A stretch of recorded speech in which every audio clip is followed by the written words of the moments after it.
Hello, friends, and welcome to this episode of the Thrive Forward podcast.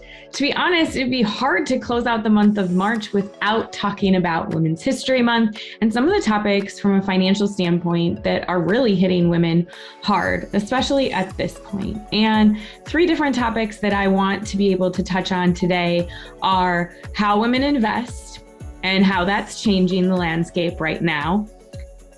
Equal pay, which is a big conversation, and not only just equal pay for women, but the discrepancies between that and the impacts of wealth over time, and especially the discrepancies between different types of women based on race as well. And lastly, the impact of caregiving, especially on women and financially. So we're going to dive into those three topics today as we celebrate Women's History Month. So if you know anyone who could benefit from having some conversation or knowledge around these areas, please share this podcast. As always, we love when you share our content. This is our way of offering free education and an introduction to the work that we do at Forethought Planning. Now, let's get to the good stuff.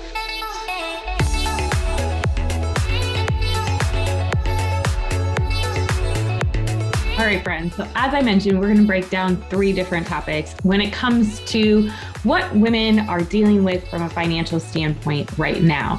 And now that list might feel very long because we as women have broad shoulders and carry lots of responsibilities in our families, in our lives, in our workplace, and in our community. And oftentimes we are told that if we excel in those areas, we must have an S on our chest or a cape on our back. And the reality is sometimes just all of the responsibility that we have gets tiring. I get the honor of sitting with 50 plus women on a regular basis as a part of our wealth circles to educate and empower women around wealth. And a lot of times I hear from this group of women just how tired they are, how educating themselves on one more topic just feels like a lot.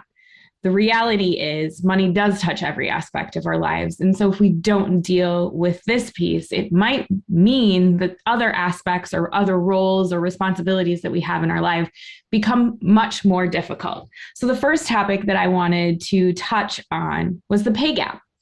You see, this is a big conversation, especially around Women's History Month and International Women's Day. International Women's Day wasn't just designed to celebrate the wonderful achievements of badass women, but to bring about the conversation on how do we have an element in the workplace that allows for equal pay for the same amount of job. What a white male counterpart or a male counterpart receives for their pay for doing the same job a woman would do. See, I've actually sat in that seat before and found out that my male counterparts make more money than me or had negotiated more money than me, and I maybe didn't feel like I had the space or the opportunity to do that. Yes, even me, who is sitting here before you talking to you about this topic. Now, I'm not in that space anymore. And let me just tell you, I will advocate all day long, not only for myself, but for other women, my clients, and people that I know to make sure that we are being paid what we are worth for the amount of work that we do. That being said, I want to talk about some of the long-term impacts that if we don't adjust and we don't fight for and we don't negotiate and we don't raise these issues to have solutions, right? It's not just about raising the issue. It's what can we do to make action and actually make change, right? We don't want to just make noise. We want to make noise that has results afterwards and solutions. I don't ever want my daughters who are 7 and 8 to have these conversations. The likelihood of that maybe happening in their lifetime might be there if we don't continue to have these types of conversations. But according to a Forbes article, they went into in-depth conversation. We'll include this in the show notes for you, so you can go back and read the full article yourselves. But those experiencing pay discrimination lose hundreds of thousands of dollars over the lifetime in comparison to white male counterparts. One study showed that women lost $406,280.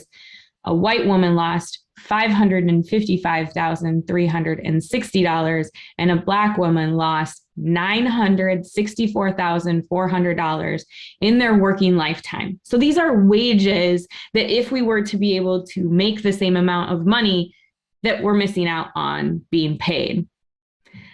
I don't know about you, but going into the pandemic, we saw so many other women having to leave the workforce to take care of loved ones, whether that be their children, whether that be their parents, their grandparents, aunts and uncles, because so many individuals during our season in the pandemic, which seems to just be ever living, have strong responsibilities, which is why we'll touch on the caregiving aspect of things as well when we talk about the wage gap and what women are dealing with when it comes to a financial standpoint.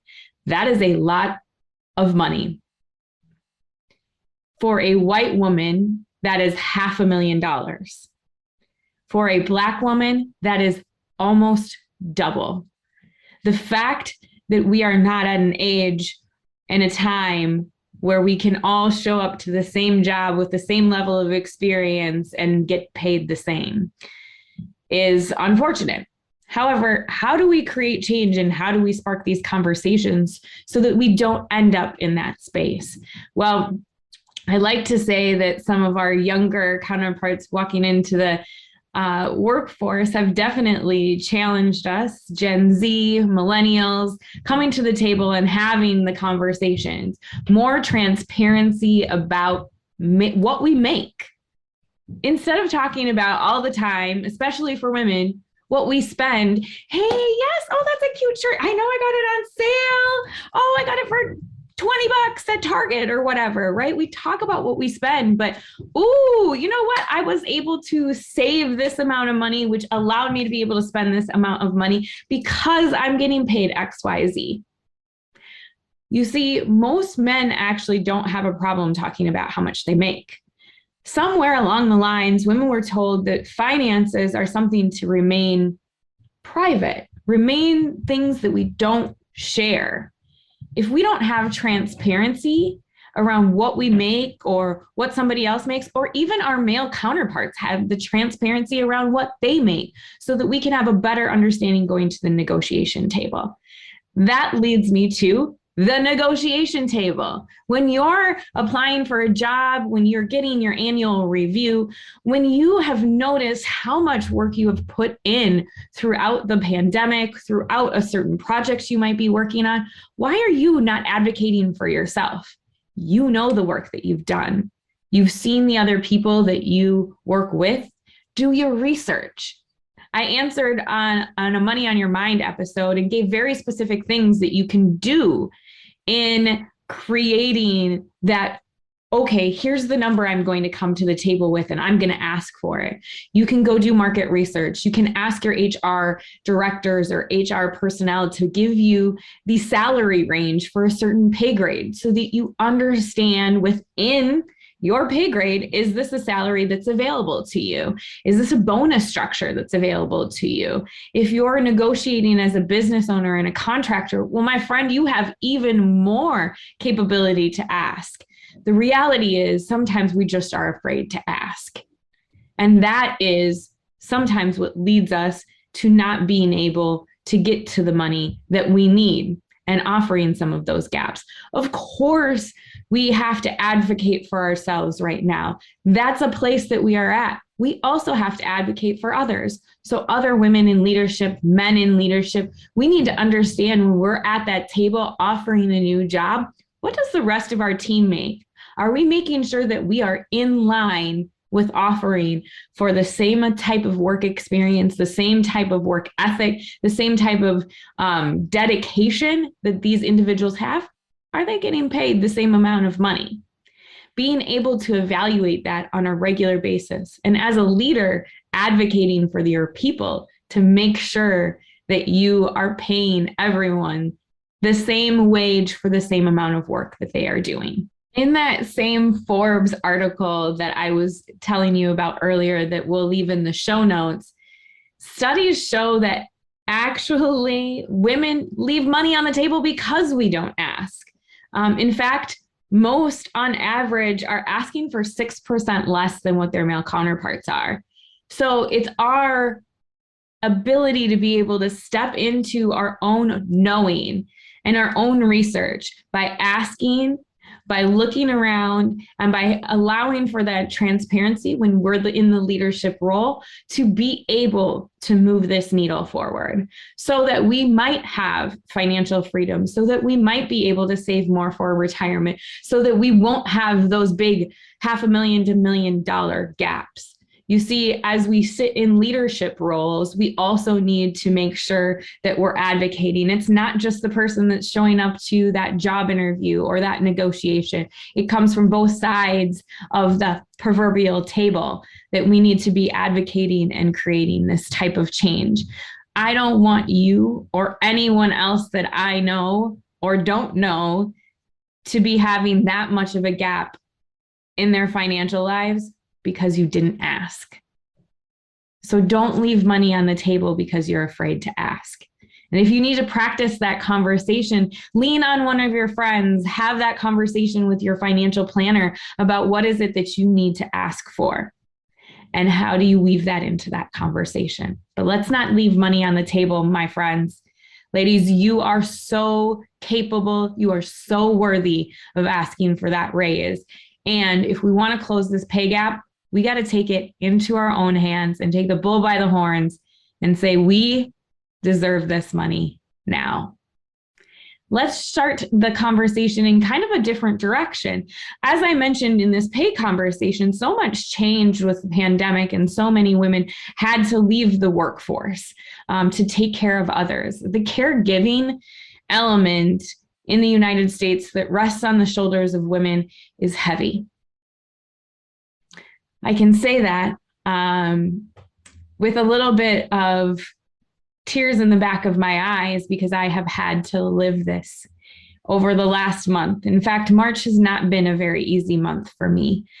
I have been taking care of my 94-year-old grandma, getting her set up with assisted living, figuring out the financial aspects of things, and having to juggle that while running a company and raising children, and my other caregiving responsibilities of taking care of my parents and my father who has Alzheimer's.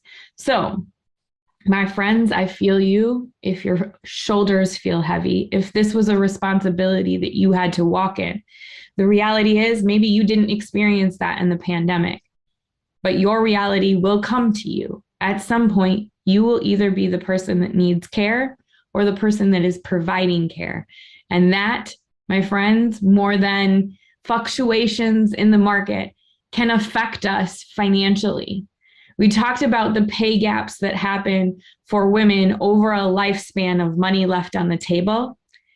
Now you add the element of having to care for others, maybe having to leave the workforce early, then having to re-enter it at a later date, or having to financially provide for your loved ones so that they may receive the care that they deserve to have. According to a study on caregiver.com that, again, we'll leave in the show notes for you to be able to digest, 66% of caregivers are women. And that was as of 2015. So I can only anticipate in the last 7 years that that number has increased.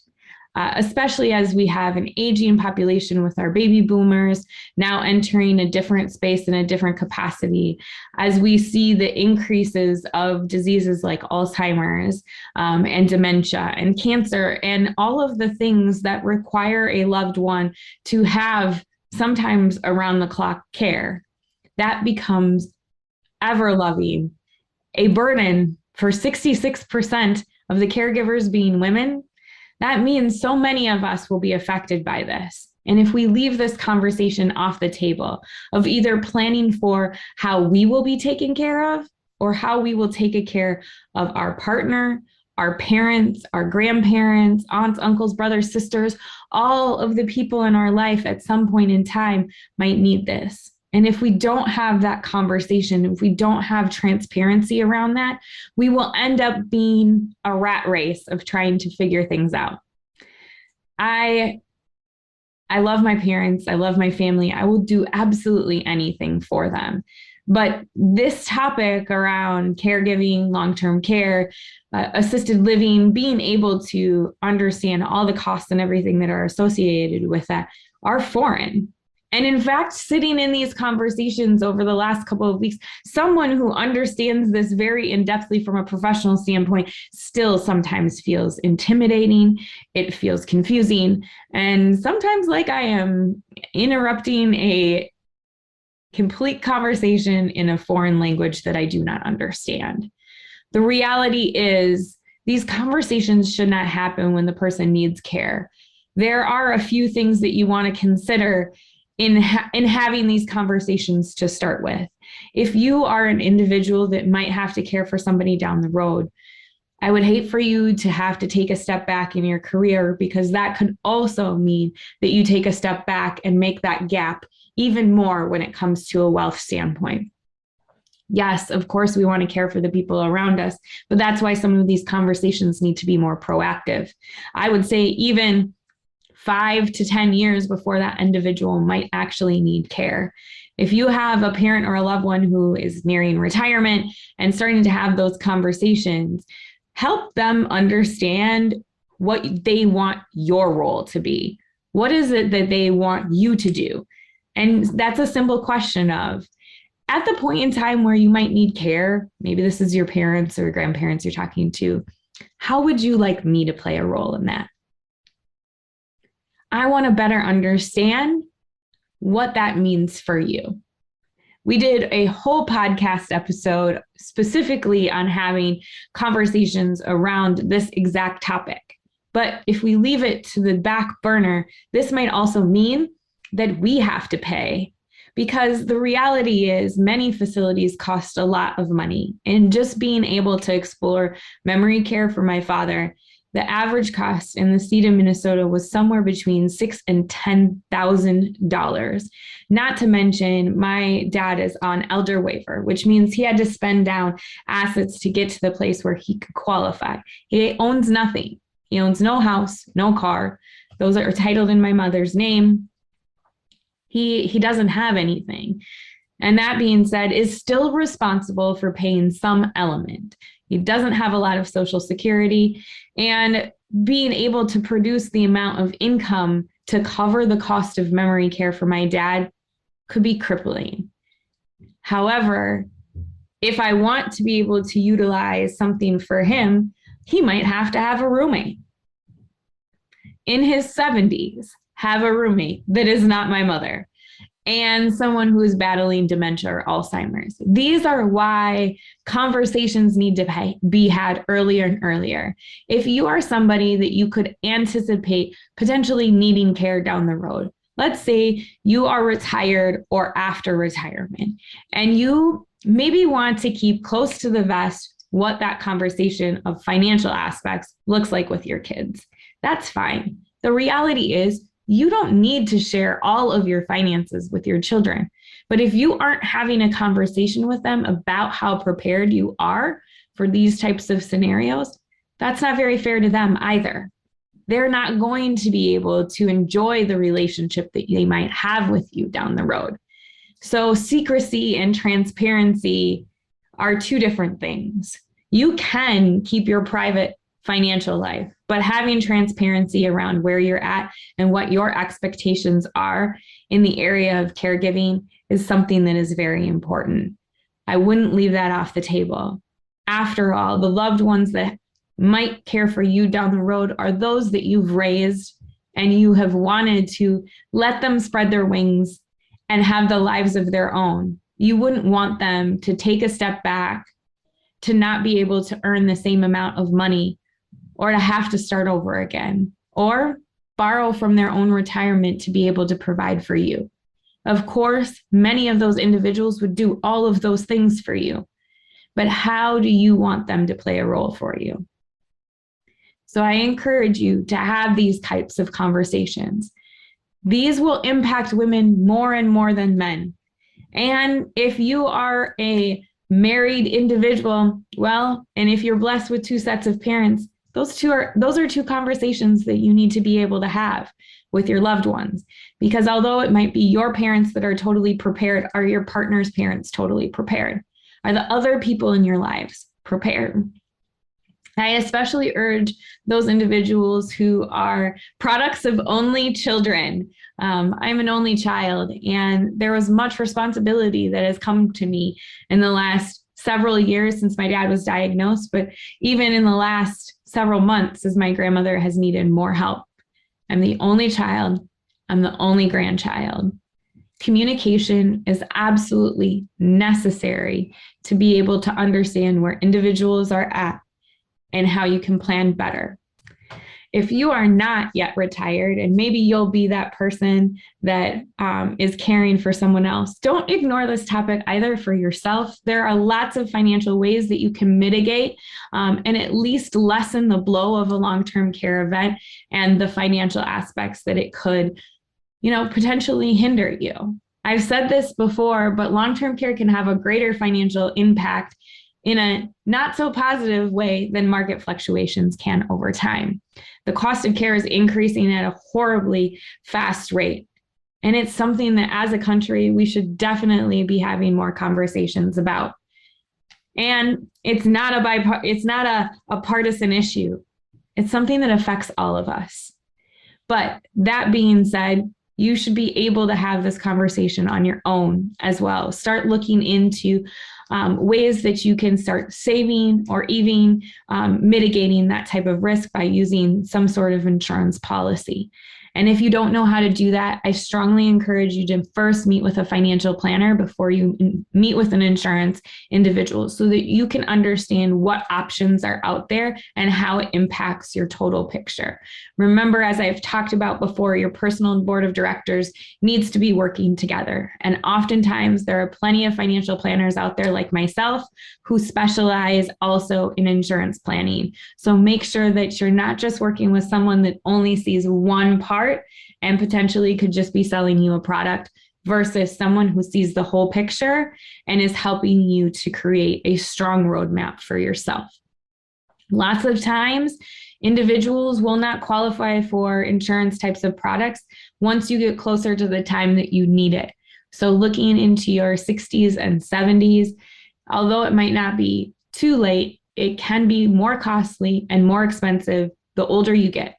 So don't wait for this conversation until you're getting closer to that time. This is a conversation you should have at the earliest possible time that you can. I could talk about caregiving and planning for that for the entirety of an entire podcast. In fact, I think I have on several of them before. But that being said, let's make sure that we talk about our last topic here, which is going to be around investing for women. I've been in this industry for many, many years, and so I've seen trends and pieces of how things happen in the industry change and evolve. And there is nothing that has made my heart warm more than seeing the change of women really getting brave, courageous, and curious about investing. So much of what happens for women is around this nurturing aspect that we have. We love safety and security, at least most of us do. And most of us want to know that we're going to be able to, at the drop of a hat, be able to provide for the people that are around us, which has also swayed women from taking that extra step or understanding what risk appetite they might have to invest. The reality is, once women invest, they are actually smarter investors than most men because we're less likely to make most emotional decisions. Although we get a bad rap for being emotional creatures, when it comes to investing, we actually are the type of people that can do things on an unemotional basis and see the end game. That we're not trying to always have the hottest thing since sliced bread or the best trending topic out there. In fact, we're just trying to make it to a goal that we have. That being said, according to another Forbes article that we will use in our show notes. The gender gap in investing has started to narrow. 67% of women are now investing money beyond their retirement. So most women have been saving into their retirement, but there are other vehicles that you could be investing in outside of your retirement. That's a 44% increase since 2018, which just makes me beam with pride. That doesn't mean that we don't have more work to do, because women have longevity longer than men. Women have the tendency to live longer. Women also have the responsibility of being caregivers. That means that keeping up with inflation and making sure that we are saving to be able to not have our money run out before us, but have us run out before our money is something that's important. And if we just keep saving in a savings account at a bank, which I'm sure if you visit your bank, no knocks on them, but they sure as heck are not paying you much in interest. In fact, most of the time I joke that it's just lint, pocket lint, that they're actually paying us. The reality is we need to be able to keep pace with inflation. And most of the time we won't be able to do that unless we put some level of risk on the table. That being said, investing doesn't have to be a roller coaster ride, and investing can be personal to you and designed specifically to you. That is also why financial planning is so important in all of the topics we've talked about today, from the pay gap to caregiving to now also investing for women. It will show you what risk can you take, how comfortable can you be in order to get to the goals that are important to you. So as you think about all of the responsibilities that you have, investing can be a complex beast to attack. That being said, it's a personal conversation, and most women say that they will invest more if they work with someone. There is nothing wrong with learning and growing. Just be careful that when you are hiring a professional, that professional understands your personal values, what's important to you, is going to do financial planning, is going to disclose fees, works in a fiduciary capacity, and has experience within the industry or works with an experienced team. It is important that people understand the ramifications of different types of investment vehicles, understand the fees that are associated with them. Are they front end, back end, pay as you go? Is it a flat rate fee, a percentage? Because so much can happen within our industry that is complex. So please do not be afraid to ask those questions, but don't have your money sit on the sidelines. It isn't going to keep you going through the test of time and outlast and be able to spend the same where you are now and where you are in the future. So please take the opportunity to educate yourself. So in kind of putting a bow around our conversations today, I want to encourage our female listeners and those that identify as female today to be proactive and ask. Do your research and understand what your pay gap is and who else and what else are they making and how can you get to that point. And don't be afraid to say exactly what it is that you need and offer that ask. The worst that someone can say is no, and then you know what else is out there, and you can start the interview process to look for something that will honor you and pay you what you deserve. Have the transparent conversation with the people in your lives that you care for. Have a good understanding of what your responsibilities are and how you can best serve them and their wishes. Have a good idea of what your responsibilities might be, whether that be legal, whether that be financial, whether that be managing the health aspect of things. There are lots of different roles that you might play.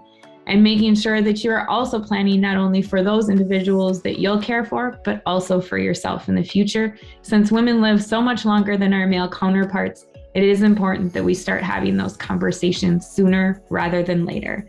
And don't sit on the sidelines. Take this opportunity to educate yourself from a financial standpoint about investing so that you aren't missing out on returns that could potentially be there to help your wealth grow. Of course, investing is something very personal and has risk associated with it. So please make sure that you are asking questions.